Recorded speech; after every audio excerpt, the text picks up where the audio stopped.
time you may be watching. Good morning, good evening, whatever time you may be watching.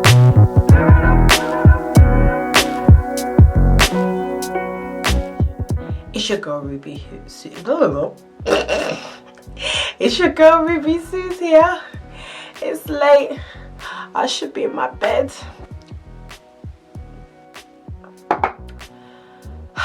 So I've been struggling with mum guilt for like the longest time, probably since my babies just went when they like breathed. I can't speak this evening. These are my top 5 guilty sins.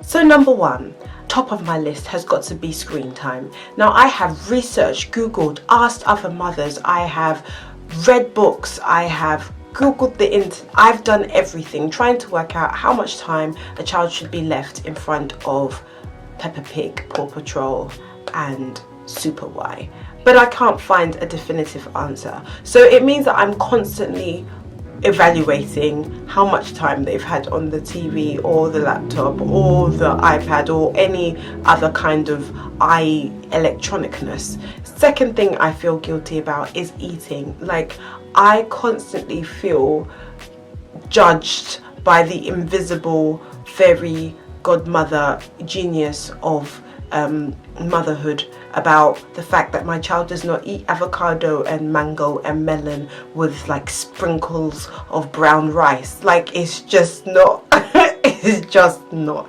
that way. The third thing I feel guilty about is the fact that I'm a working mother and that I'm going to work, which means I'm not spending time with my children, and then when I get back it literally is pick up child from car seat, put child in bath, take out children out of bath, cream children, moisturize children, bedtime story, and that's it. So there's very little time for interaction.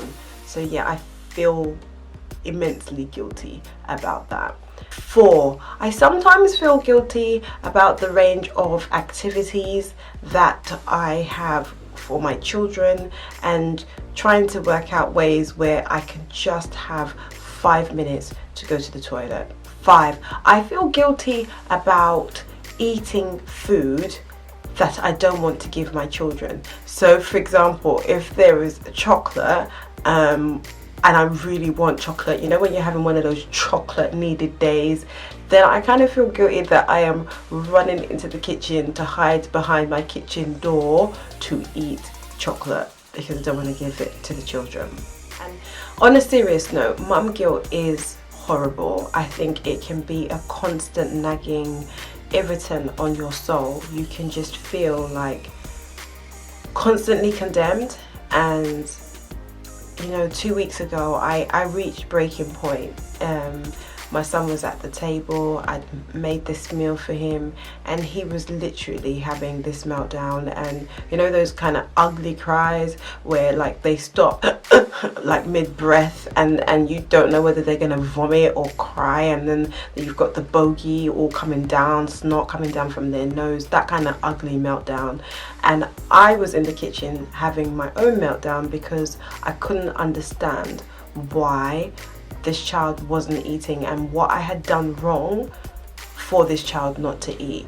And it was just a barrage of negative thoughts in my mind, and I realized that I'd kind of entertained these negative thoughts, and because I didn't entertain these negative thoughts, they'd festered and it was having an effect on my parenting and my confidence in parenting.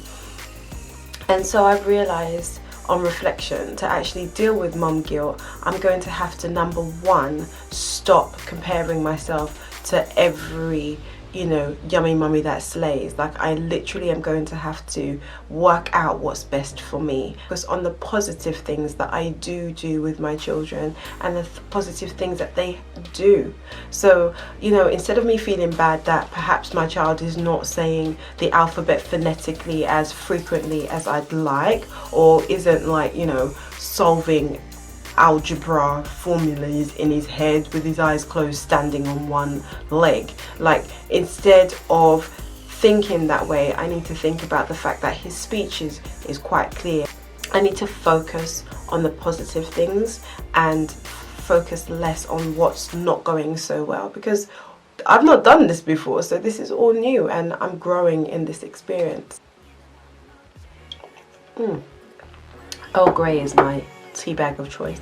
If you are struggling with a toddler in the middle of a shop and they're screaming and throwing a fit, you're doing a good job, because that means you're probably trying to tell them to do something that normal human beings have to learn how to do, which is to cue. If you find that your child is screaming blue murder because because at dinner time, that's good. You're doing a great job, because that means that you're trying to feed them something nutritious that will make them grow.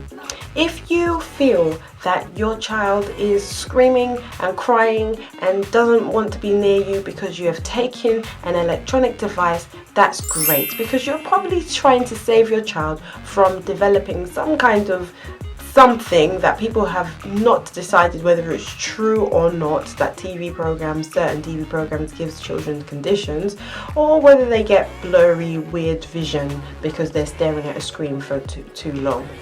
Good job. We're all doing a good job. There is no rule book on how to rear your children. There isn't, unfortunately. You just have to know if they're fed, clothed, you're halfway there. So if no one told you today, you're doing a good job. Try to see the funny things in these situations and know that you are being a good mum. And for more tips on how to check if you're being a good mum, please watch this video by Cat Nat. It's absolutely hilarious. Thank you so much for watching. I'm so glad that you stepped through to the end. Please give me a big thumbs up, like this video, comment below what do you feel guilty about. See you soon. Bye bye.